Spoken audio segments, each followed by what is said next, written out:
IVM.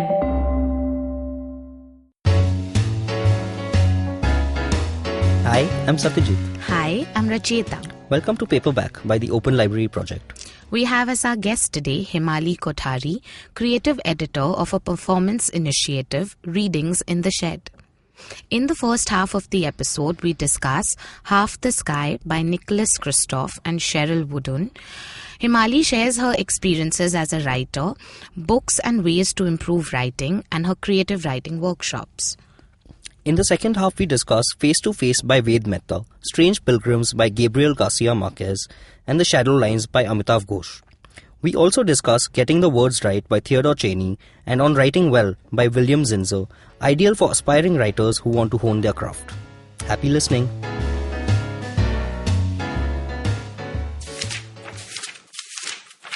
We became slave owners in the 21st century the old-fashioned way. We paid cash in exchange for 2 slave girls and a couple of receipts. The girls were then ours to do with as we liked. Our unusual purchase came about when Nick travelled with Naka Nathaniel, then a New York Times videographer, to an area in northwestern Cambodia notorious for its criminality. Nick and Naka arrived in town of Poipet and checked into an $8 a night guest house that doubled as a brothel. They focused their interviews on 2 teenage girls, Srey Neth and Srey Mom, each in a different brothel. Nick schemed with Neth to buy her from the brothel owners and take her back to her family. After some dickering, Neth's owner sold her for $150 and gave Nick a receipt. In a different brothel, we met Mom, a frail girl with oversized eyes who had been pimped for 5 years and seemed near to cracking from the strain. We negotiated with Mom's owner, who eventually sold her for $203 and filled out the receipt. We took the girls out of the town and back to their families. Neth's home was closer, and we left her money to open a little grocery store in her village. Mom lived all the way across Cambodia, and with every passing mile of our long drive, she became more anxious about whether her family would accept her or reject her. Mom was bouncing up and down nervously as we finally approached her village. Suddenly, she screamed, and although the car was still moving, yanked open the door and leaped out. She hurtled over to a middle-aged woman who was staring wonderingly at the vehicle. And then the woman, Mom's aunt, was screaming as well. And they were embracing and crying. A moment later, it seemed as if everybody in the village was shrieking and running up to Mom. It was 90 minutes before the shouting died away and the eyes dried. And then there was an impromptu feast. The family decided that Mom would sell meat in a stall in the market right next to her mother. And Nick left some money to finance the project. For the next few days, Mom phoned repeatedly with updates. "We've rented the stall right next to my mom's and I'll be working there tomorrow," she told us. "Everything is going great. I'll never go back to Poipet." Rescuing girls from brothels is the easy part. The challenge is keeping them from returning. A week later, an excruciating email arrived from our interpreter. Very bad. Bad news. Srey Mom has voluntarily gone back to the Poipet brothel. She left the village at 8 a.m. on Monday without telling anyone.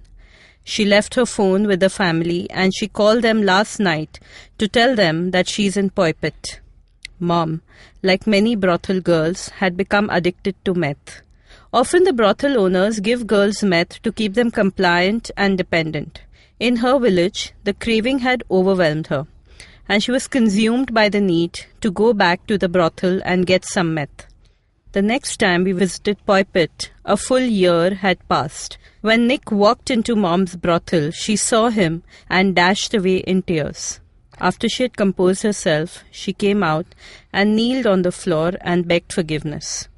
"I never lie to people, but I lied to you. I said I would not come back, and I did. I didn't want to return, but I did," she said. Neth and Mom underscore that many prostitutes are neither acting freely nor enslaved, but living in a world etched in ambiguities, somewhere between those 2 extremes. Thank you, Himali Kothari. That was an excerpt from the book Half the Sky by Nicholas Kristof and Cheryl Wooden. We'll be right back after this to discuss the book in more detail. Hey guys, this is me, Eva Bhatt, your host for the podcast 9XM Soundcast. This podcast is produced by India's largest music network, 9X Media. We have been catering music and you have been enjoying. And now we bring you a podcast where music inspires. Every week, I interact with some of the best minds from the music industry to understand their creative discipline. Every new episode will feature artists who will share inspiring notes from their journey, some valuable tips for budding artists. So do subscribe to the podcast where music inspires. Enjoy a brand new episode of 9XM Soundcast every Tuesday on IVM Podcast app or website or wherever you get your podcast from. Welcome to Paperback by the Open Library Project. I am your co-host Satyajit, otherwise known as Onion Knight in most food circles. I'm hosting this podcast with my co-founder at the Open Library Project, Racheta Sharma. Hi guys, my name is Racheta. I'm an ex-banker who gave up my banking profession to follow my passion and run libraries across the world. The Open Library Project is a non-fiction book library service offered to businesses on a subscription basis. We're trying to move away from the run-of-the-mill library concept by setting up rotational and locational curated libraries at co-working spaces, corporates and business incubators. The idea here is to create value, build a knowledge community, and encourage a growth mindset amongst members. Today we have with us on the show Himali Kothari. Himali Kothari writes on travel, business and finance, architecture, design, and general interest topics. As an editor, she relishes the opportunity to make a manuscript reader-ready. She conducts writing skills labs for schools and corporate organizations and is creative editor of a performance initiative, Readings in the Shed. She also conducts a creative writing workshop at XIC. And I was lucky enough to be one of her students and privileged to learn from Himali. It's the only writing class I've ever taken. It was fantastic. Welcome to the show, Himali. Thank you, and the privilege was all mine. What a touching extract that was. I felt myself getting some goosebumps while you were reading it, right? Because a lot of times we really don't know the level of problems that exist, the complexities of the problem, and what it may take, to kind of fix these sort of problems. But before we get into the book, why don't you tell us a little bit about yourself, Himali? How did you end up becoming a creative writing teacher? By accident. I think most beautiful things in life happen by accident. Absolutely. Can agree with that completely. I think so, both of you. So I finished my MA in advertising and marketing from University of Leeds, came back to Bombay, did some, jobs in the marketing area. Couldn't really imagine myself doing that for the rest of my life. Okay. So that was like, I said, okay, I need to take a break from this and figure out what I need to do. Right. Did a writing workshop exactly like the one which I conduct now, which was then being run by Renu Balakrishnan. Okay. Who eventually became my teacher and mentor. Okay. And got my first writing job out of the workshop. And I thought, okay. So writing does not just need to be my hobby, which it had been all my life, and I can actually make a living out of it. And that was something I could imagine doing all my life. Right. So I said, okay, I'm going to give this a shot. And here I am, writing, and along the way, realized my but realized that it's fun to also edit, and I actually really found a channel there. Right. So became a creative editor, and enjoy teaching. So enjoy doing all these three things now. That's awesome. Yeah, in fact, just the like they always say that to be a good writer, you have to be a reader. So it's sort of like, this continuous way of gaining knowledge in your own life, which is amazing. And that must be really satisfying for you, because you can sort of always keep learning. And, every time you work on a different subject, you read about it, you research about it. So it's beautiful, I think. I agree. I'll take that one step further, and I'll say that to get better as a writer, it's not just important to keep reading, but also to learn to read as a writer. Okay. I think that's very important. Because if you're looking to learn from what you're reading, Right. it's important to approach it as how a writer would, Okay. and not just a casual reader. And while it may seem tedious in the beginning, that okay, everything I read, do I have to look at it like, what is this craft behind it? What is the writer trying Yeah. to do? But eventually it becomes a very natural process, and Right. you start, kind of absorbing details and absorbing techniques Right. almost unknowingly, and then you've like read a few pages and like, oh wow, yeah, like that's what he's trying to do. Right. And it makes you feel good because you not only discovered something about writing, but you also realize that you actually know something about writing to Right. understand the craft. Yeah, So in absolutely. both in that sense it works quite well. And how does creative writing differ from regular writing? Like, what is it that you teach in your workshops? So for- in my opinion, there should be only creative writing. So regular writing is if you're writing a manual, Right. Yeah. and you're like Or open case this- studies yeah. or more, yeah. Case studies, manuals on how to use this air conditioner or Right. something like that. Everything else should be creative writing. Okay. Right. Whether it's fiction or non-fiction, whether it's travel writing, whether you're writing blogs, all of it falls under creative writing. And I think that's something which I really like to push out there through my workshops. That if you're writing something, if it's not creative, then I don't see why you're writing it. Right. Yeah, Makes sense. absolutely. I remember while attending your workshop, you have really put into my mind that I have to put in dialogue everywhere, wherever I write. And that is, honestly, like, I'd never understood the nuances of dialogue or like why someone would use dialogue instead of it being narrative. But now that I've been writing for a little while, I kind of understand like how dialogue takes things much further faster or is much more engaging just from a reading perspective. Yeah. Absolutely. I think it provides volume. Yeah. It Yeah. provides sound to text. Right. Right. Because if it was just narrative, it's just, you can create, of course, beautiful visuals with narrative.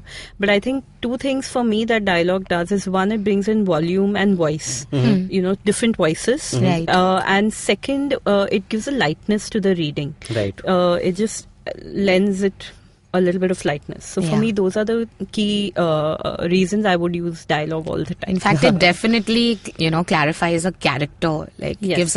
gives much more definition to a character. So, Absolutely. So that really stuck with me and I appreciate it. Like it's very useful for me now to when I'm telling a general story to just. Satyajit, if you get your certificate back, I'll put an A+ on it.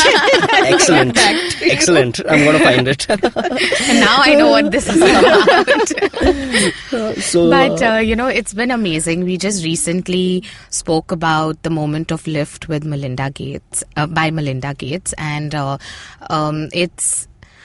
So Half the Sky is very, very similar to what she's spoken about in her book. And I really feel like, much more humble now and much more ignorant about, the situation that women are going through in our country also. And, all over Asia, Africa. It's really sad and heart-wrenching. And just to be able to, think about how lucky I am as a person to be able to get things which I feel is just my right here, but which is deprived to women all over these villages is quite, it's a sad scenario.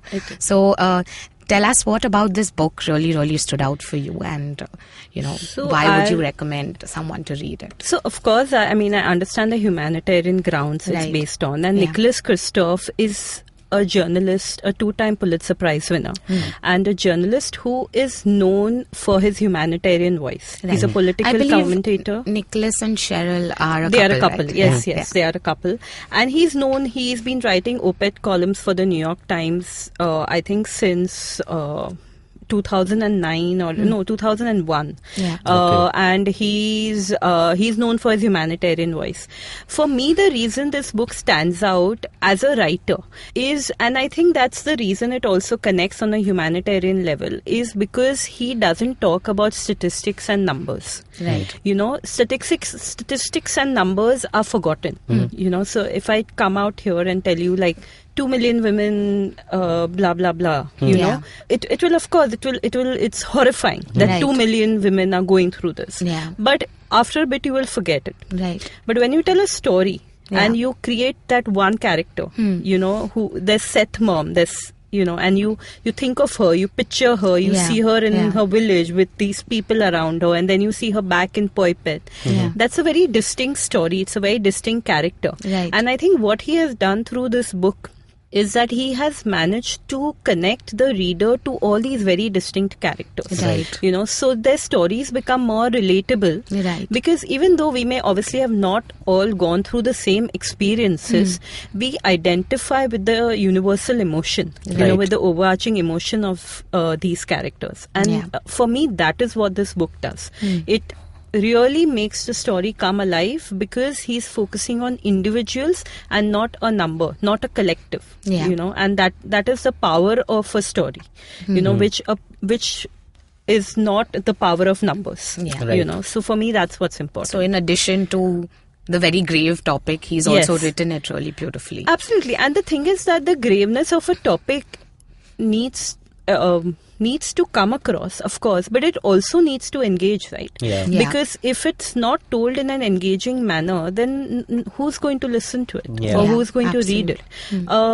It nullifies the purpose of it. And Nicholas Kristof is like somebody who's gone through great lengths to research. So he's not sitting in an office and looking up stuff and writing about it. Yeah. He's visiting these places. He is interacting with these people. Yeah. To bring out the stories, you know. So he is visiting Cambodia. He goes to us. There's another beautiful story in this book about a woman called Goretti in North Africa, in a little place called Burundi. And when he describes it in the story, he tells you what she's wearing. He describes her hut.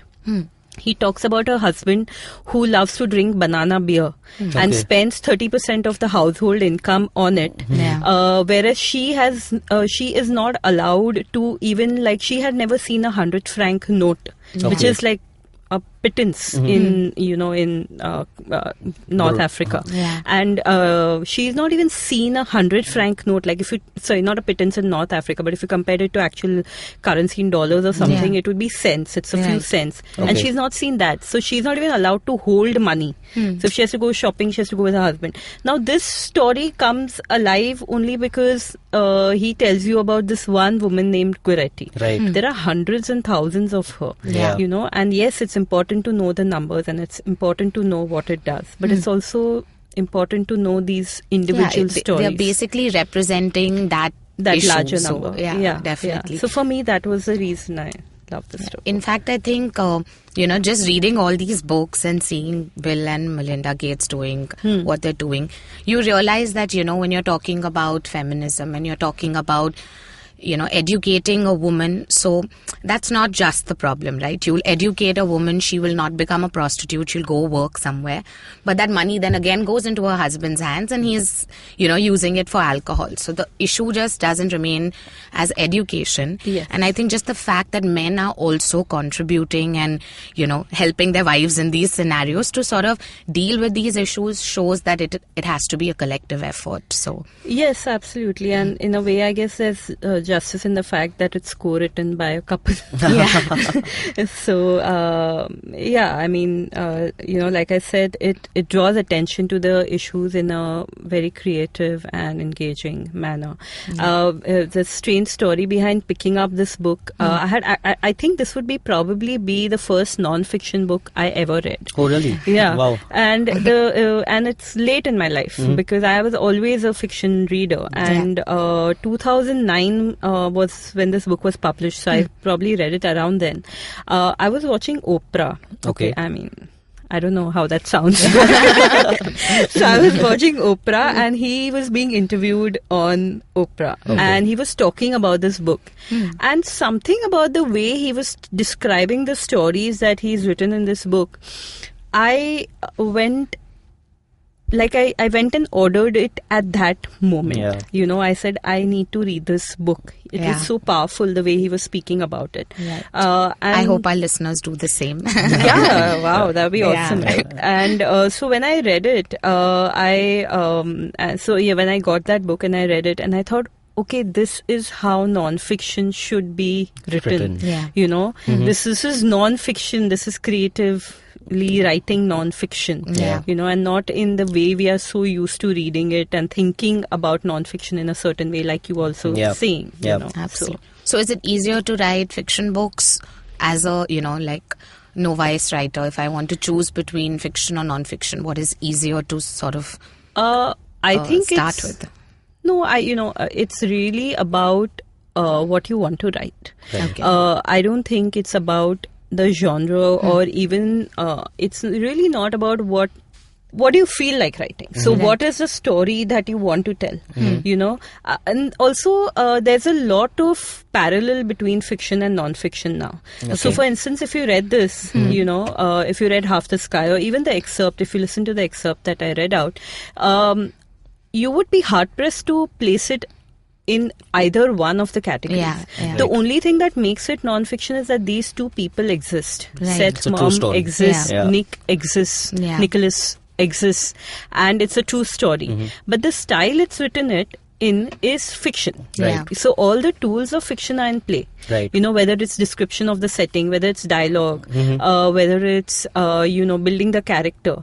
So in that sense, there's a lot of parallels. Right.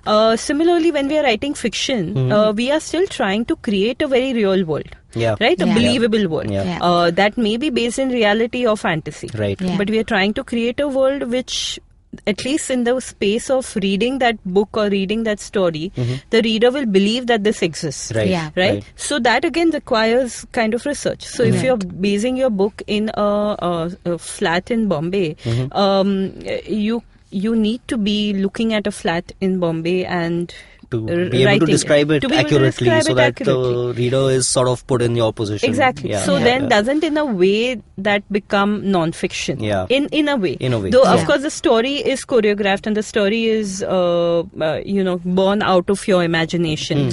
But the setting and the characters we draw on from real life all the The time. research is real. The research is absolutely real. Okay. And intense. On that note, we're going to take a short break and we'll be right back after this.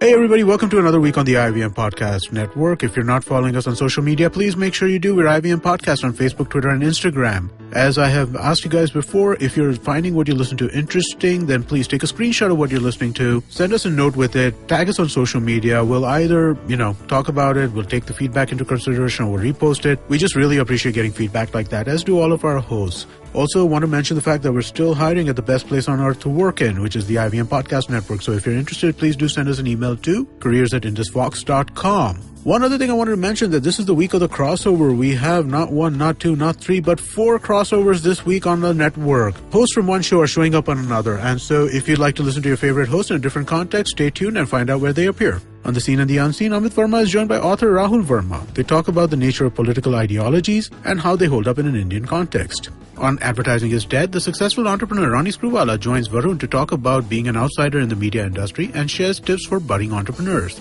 On Mr. and Mrs. Binge Watch, Janice and Anirudh talk about Season 3 of Stranger Things. They go over their favorite Easter eggs, that big plot twist in the finale, and what the future holds for the characters. On Equity Sahiye, we have the co-founder of Motilal Oswal Group himself, Mr. Ramdev Agarwal. He talked to Anupam about his fascinating journey from being a farmer's son in a small village to becoming a successful entrepreneur.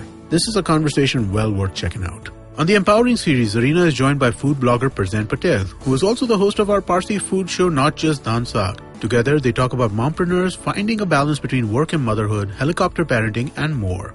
On Marbles Lost and Found, Zan talks to the musician Nischay Parekh from Parekh & Singh. They talk about Nischay's decision to step away from music for the time being and focus on experiencing new things in life. On Tech Careers in the New, presented by Accenture, Sheila Ditya is joined by Saileja Bhagwatola, Managing Director of Salesforce at Accenture Technology. She talks about the Salesforce ecosystem and Accenture's role in it. On 9XM Soundcast, Eva Bhatt is joined by versatile singer Assis Kaur, who started her musical journey at the age of 5 by singing Gurbani. Assis has lent her voice to famous songs like Bolna from Kapoor and Sons, Tere Bin from Simba, and Ve Mahi from Kesari. And with that, let's get you on with your show.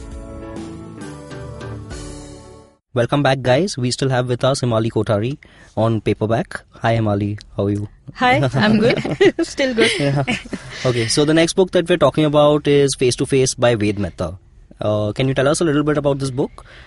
So there's a story about why I chose this book. Okay. I was at Jaipur Lit Fest, Okay. I think about 5 years ago. And this octogenarian was led on to the stage, Okay.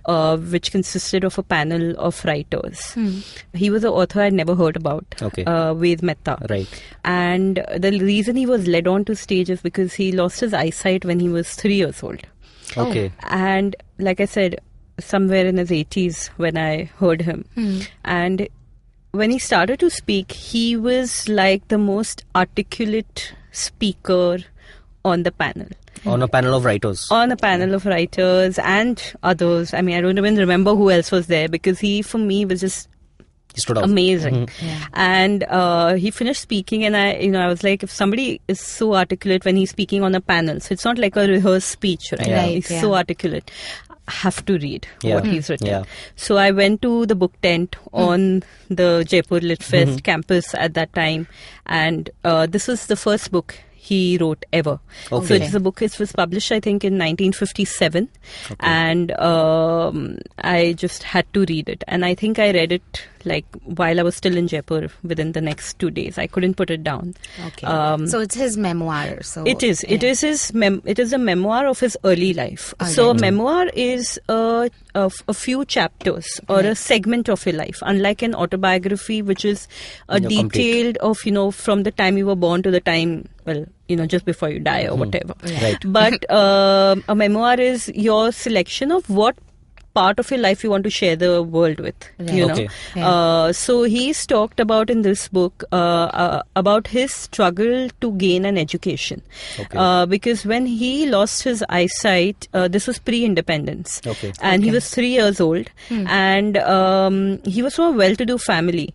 But it was still very difficult for a visually impaired child to be educated. Yeah. So to get the kind of education you and I get. Right. So he could have, he could have got skills like furniture making was one of the things, Yeah. that he could have done. Right. I mean, that those were the only options available at Vocational that time. options, Vocational, basically. yeah, Yeah, just yeah. enough because it was felt like it was just enough to kind of help you to get on Right. in Right. life, you know. Right. But Yes. education Earn some it was income. too difficult. And he was so passionate about learning, and fortunately he had the support of his parents. And then he, at the age of 5, they sent him to Bombay from, I think he was in Lahore, if I'm not mistaken. Okay. And they sent him to Bombay to train at the Dadar, a school in Dadar. Okay. And then he made his way to the US and the UK, and gained education exactly the way he wanted to. So he Wow. went to the UK, he was in a Amazing. boarding school there, and so he was the first visually impaired person, I think, to a visually impaired person to travel to the UK for education. And he actually met Pandit Jawaharlal Nehru for that purpose. Wow. He was Wow. called to meet him. It was such a Such big a huge thing at thing. that time. Yeah, yeah. He narrates that anecdote in his chapter in his book as well, where he talks about how he carried his Braille typewriter Okay. to that meeting so that he could type out and show the Prime Nehruji, Minister, the huh. first Prime Minister of India, as to why needs to why go. he is good enough, why he's been Wow. like chosen, so he, like, as a young boy of in his teens, he sat and he typed out a little note to show that yes, I'm good enough to go there. Wow. So purely very- inspirational. extremely Yeah. inspirational. And as in terms of a writer, I think we struggle to write about ourselves because it's difficult to look at it objectively, so I always feel that writing a memoir is, one has to think of it as an out of body experience, where one is looking at oneself as a character Yeah. Right. and not as I'm writing about myself. Right. But it has to become like I'm writing about Himali. Right. Or, Rachita is writing about Rachita. Yeah. And Satyajit's writing about Satyajit. It cannot become a and that's when that objectivity comes in. Right. So what is great about this memoir is the way he manages to bring in that objectivity to an extremely personal experience of his own. So that's what really held me into the book. I think it's a fascinating read, considering he was born in this happened during the late 1950s, and technology was nowhere close to, nowhere close to anything that it is now. And for a visually impaired person to even start imagining an education and then actually getting it done, it sounds fascinating. So the next book that we're moving on to is Strange Pilgrims by Gabriel Garcia Marquez. So Marquez is obviously one of the most well-known writers of our times, and so why is this title the one that kind of resonates with you in all of Marquez's books? Okay, so first I have to tell you that like most avid readers, I'm fickle with my attention. Okay, with my every I love Murakami, I love Hemingway, I love this one, right? But I think Marquez is like that one-time big love of my life. Okay. So when the overarching love. Oh yeah, absolutely, right. So I had to have Marquez in this list of 5 books that inspire me and that are my favorites. The reason I like this one is because I think everybody should have a little bit of Marquez in their life. Okay, Marquez is magic. Okay, magic realism. So it's magic in real life. So I can sense the love already. Am I blushing?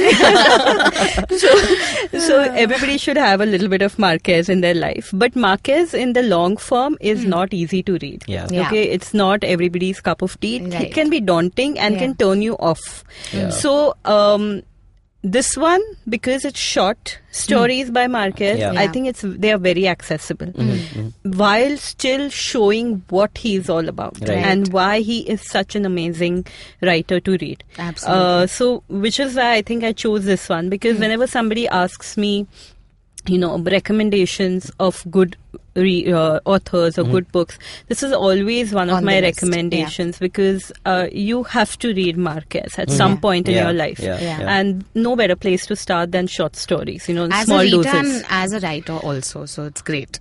True. Probably, I mean, there are some who just can't write in the short form, that's their choice, but I mean, definitely as a reader or as a writer, Marquez short stories. Yeah, absolutely. Any stories that stand out for you in the collection? So 2 favorites. One which is called I Only Came to Use the Phone. Okay. Which is an absolutely bizarre story. It takes like a bizarre turn of events where this woman whose car breaks down on the highway ends up taking a lift in a bus which is headed to the asylum. Filled with patients of the asylum, and how her life completely changes after that. I will not give you a spoiler, so I will stop there. It does talk. It's also because it's Marquez. There's a lot of symbolism and things like that. So it does also touch upon society and the whole power struggle within society. But it's just a beautiful story, even if you don't look at any of those layers.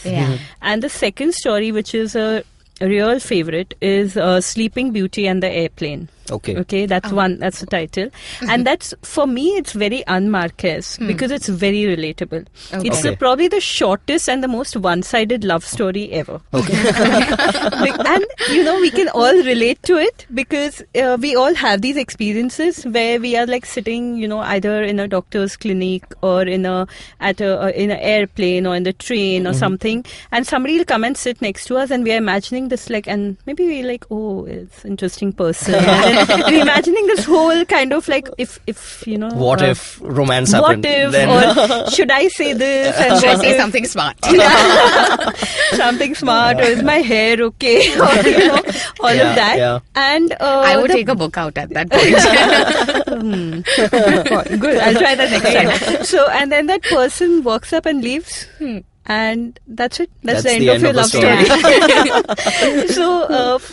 So I love that. I love the fact about it that it's so relatable. Right. That I think all of us would have had some kind of, maybe not fall in love, but like imagined relationship with people who we come in touch with for a moment in our lives, just that imagined relationship that we have, and for him to like make a whole, like, it's a 3-page love story. Okay. It's just Wow. beautiful. Wow. So it's a good story to start with also if somebody wants to start reading. Absolutely, his writings. And I mean, I don't want to give anybody a cheat sheet, but a lot of these stories have been adapted to the theatre and film. Oh, is it? Okay. Okay. And they are easily available. So I mean, so if you went and you checked, looked up, I only came to use the phone, I think you'll find maybe 1 or 2 different adaptations of the story. Okay. Wonderful. Several Fantastic. of Strange Pilgrims has been adapted to the stage and screen. Right. Yeah. The next book we're talking about is The Shadow Lines by Amitav Ghosh. Right, Amitav Ghosh is one of my favorite writers as well. And can you tell us a little bit about this book? Have you read Shadow Lines? No, I've not read Shadow Lines, but yeah, sure. Okay, so Why does this book resonate for you? Like, I think this book is purely the choice of the writer and me. okay. It won the Sahitya Akademi Award. It is, the reason I really like it is because it has the most unusual and baffling narrative structure. Okay, it is, for me, I mean, it's like that friend, who is infuriating. Yeah. Like really gets on your nerves, but you still like them. Yeah. You love them, or maybe you like them because they're so They're like that. infuriating. Yeah. So this book is like that because it like baffles you. Yeah. Okay, because it does, like, you finish the book and you close it and you're like, okay, what was the story, right? And it's difficult to put it in 2 sentences and say this was the story, Right. because it's like filled with flashes of memory and and you reflect upon it and then you see what the story is, Right. but while you're reading it, it just seems like there's just flashes of memory, of these characters which are flying at you. Okay. And they're beautifully written, beautifully constructed. They're seamless from the way they move from one to the other. It just doesn't follow a typical narrative structure. You cannot block it into any textbook structure. You read the entire book and then you actually get what it's- he's talking about. Exactly. It's like after a moment that kind of cloud lifts and you're like, finally, okay. now I get now it. I get it. Yeah. Okay. So for me, that was very exciting. And That's as also very engaging. So. it's very engaging, and as a writer, that sense of exploration is fun. Yeah. And also there's this sense of like getting it. Like, oh, I got it. Yeah. So I solved it. That's Right. exciting. Yeah. So okay. I quite like Figuring that. out how all the pieces fit together. Exactly. And that And- happens only in the end. Okay. I think that's what it is. In fact, like, so ever since I read this maybe 3-4 years ago. Okay. And since I was thinking about it, because I decided to, talk about it today, I'm going to actually want to read it again and see, like, what is it that enchanted me the first time around. It's one of those books, I think, which I would like to read multiple times to It get sounds very eerie and definitely something that I would pick up just to see how different it is from a traditional narrative structure. Exactly. And, because you've read other things by Amitav Yeah. Ghosh, and I have read Glass Palace and Palace, Sea yeah. of Oh, yeah. Puppies. Yeah. Right. Which are also very beautiful books, and I love the way his descriptions and the way he goes into history and the research aspect of his books is so fascinating. Yeah. And I love love those books, but they have a structure. Right. They are like they have a definite structure. Right. Yeah. I was very amazed that somebody like that, because I read this one after I read Glass Palace. Right. So I had a certain thought in mind, and then when this book was recommended to me for its bizarre structure, I was amazed that somebody who had written Glass Palace could write, In something this way like as well. this. That's a Yeah, great yeah. achievement, actually, because you've already made a perception of the writing, and then you're like, it's a pleasant surprise. So Pleasant you're like, surprise, wow. yeah. Like to move out of your writing style to explore something completely new and Totally. It's really difficult. And you know what happens is in a writing class, when I'm teaching a writing class, the talk is always and often about what is good structure, what is a good plot. You know, of course, it's about teaching the rules. Right. You know, rules is a very blah word, but like telling somebody what it entails to make a good structure. But the kind of disclaimer always is that please break all these rules, because that's when you but to break them you need to know them, so yes, know the rules, but then go ahead and break all of them, so that's fact, what this does. In fact, I was just watching the movie Rewrite, which has come. Hugh Grant is playing the writer in the movie, and he talks about a lot of the rules which we will be talking about in the next two books, but it's quite fascinating because even that's exactly what he said, that it's a myth that people believe that you cannot, like, it's something that you're born with, it's a talent you have or you don't, but you can actually use these rules to become a better writer. And exactly what you said, know the rules and then break them. I think I have a vague feeling that Hugh Grant was in one of my workshops. Was it? In disguise, no doubt.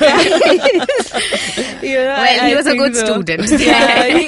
He learnt well. Let me just say he learnt well. Great. The next two books that we're going to be talking about are both based around writing. The first one is Getting the Words Right by Theodore Cheney. So this is the book that you were telling us before the podcast, right? In fact, it talks about, reduce, reword and rewrite, which is exactly what I was mentioning. Yeah, exactly. So there's a secret to this book also. Why don't you enlighten our listeners? This book was gifted to me by my writing teacher. Okay. And she said that, this is a good book to have on your table and refer to all the time. The story behind the title is very interesting. Right. So Ernest Hemingway, when he wrote A Farewell to Arms, he rewrote the ending 39 times. Okay. And somebody asked him, why did you rewrite it 39 times? And he said, to get the words right. Okay. So the title of this book is Getting the Words Right, which is directly quoting Hemingway. And the byline is 39 ways to improve your writing. Wow. So it's in a way, it's a tribute to Hemingway. I like the way the chapters are distributed. Okay. So when you ask me books which are which any writer should read for improving his writing, I think for me writing, and I think for all of us who writing has to be more about rewriting than writing. So the writing is just the first step, right? Yeah, absolutely. And the first step is, in a way, it's the easier step because that's the romantic part of the process, because it's new, you're enjoying it, and you visualize yourself sitting somewhere beautiful by a beautiful window, cup of coffee in your hand, and you're writing away and all that. The rewriting is the work, because you have to go look at it, and then you have to look at every word, every sentence, every scene, every page, and say what's working, what's not working, what do I need to change. That is it requires effort. It requires the work. The romance is out.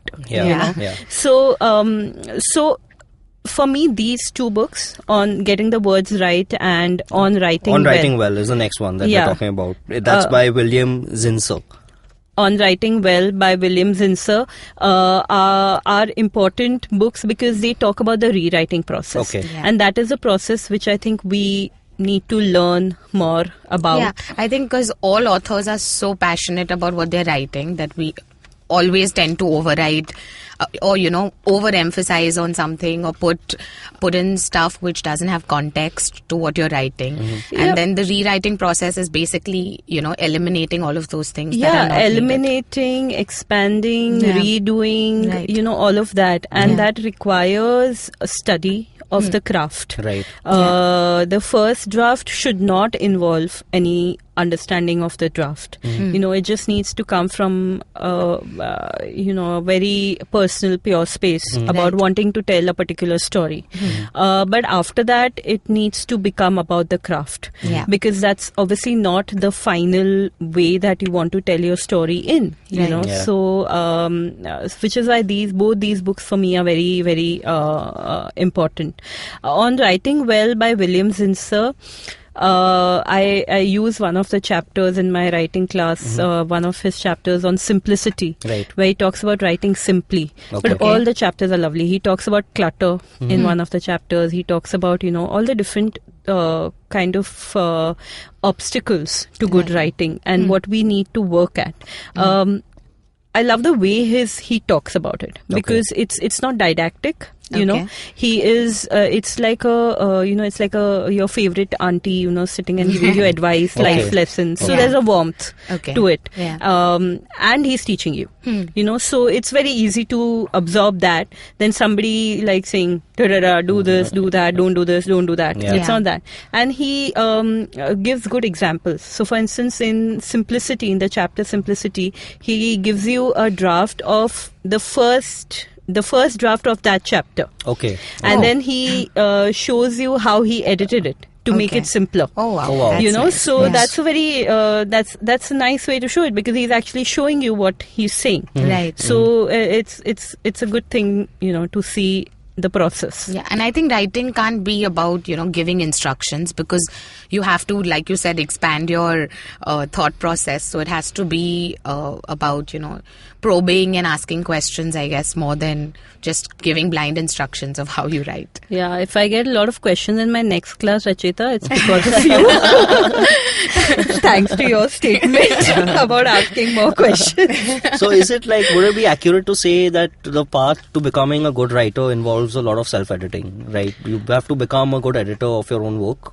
Yes and no. Okay. The reason I say yes and no is because it's sometimes also an impairment. Right. So what I find, for instance, for myself is because I work extensively as an editor. I find that when it comes to writing myself, sometimes it's difficult to get the flow going because I'm already editing it in my head. So that's something which one needs to break out of. Right. But having said that, yes, it's good to do work on your second and third draft yourself, and then engage with an external editor, unbiased with a fresh opinion with a fresh approach on the piece. But if you do that too early, like if you go with your first draft to somebody, then you're also at the risk of losing your voice, right? Which obviously you don't want it to, don't want that to happen. So you need to get it to as finished a spot as you can before you engage with somebody who can look at it from a more, objective point of view. Great advice for any writers, as Thank you, expected. Do you reread books that, like you mentioned, that you're going to go back and read? Amitabh Very Ghosh's few, book? because I'm always conscious of the fact that I have limited years on this earth, and I have too many books that are on my Goodreads list. So very few that I go back to, but I must say that my feel good book to go back to is Pride and Prejudice. Okay, just like it's just one of those books, right? I mean, and then of course, Colin Firth just added this face to Mr. Darcy.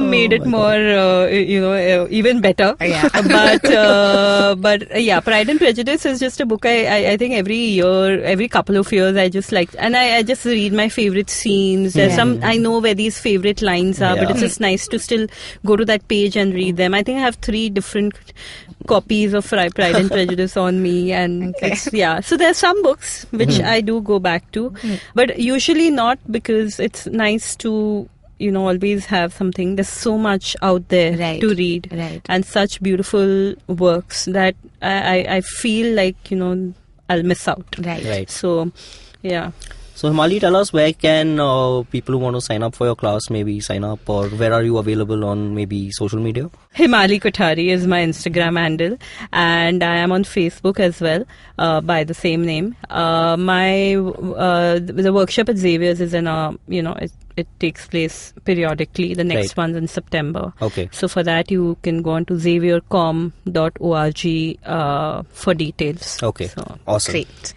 Thank you. Thank you so much for being here on our show today. It was a really exciting conversation. Thank you so much for having me. It's always nice to talk about books. I loved it. And a big thank you to all our listeners. You can follow the Open Library Project on LinkedIn, Instagram and Facebook for latest updates on our events. And stay tuned for the next Paperback podcast on IVM Podcasts. Happy reading. You can follow IVM Podcast on Facebook, Instagram and Twitter at IVM Podcasts. Listen to Paperback on the IVM Podcast app, website or wherever you listen to podcasts.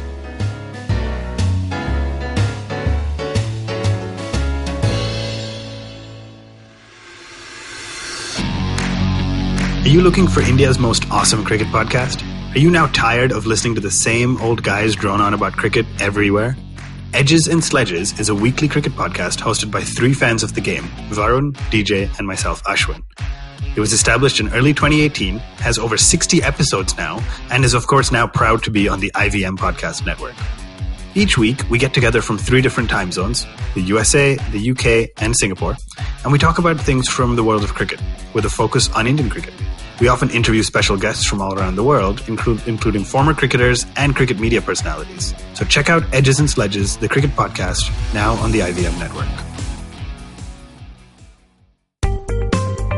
Hi, my name is Anupam Gupta. I'm B50 on Twitter. I am the host of Paisa Vaisa, the show that talks money. On my show, I speak to experts from every field of money and finance, from stock markets, equities, debt funds, credit cards, life insurance, every possible area of money and finance that you can think of. We even did an episode on cryptocurrency. I've got fantastic guests from mutual funds to personal finance experts everywhere. Robo-advisory, startups, just name it, we've got it. At Paisa Vaisa, we help you make smart decisions about money. You work hard for money. Now make your money work hard for you. New episodes out every Monday, and you can listen to my show on the IVM Podcast app or any other podcasting app that you have. Paisa Vaisa is brought to you by Paytm Money.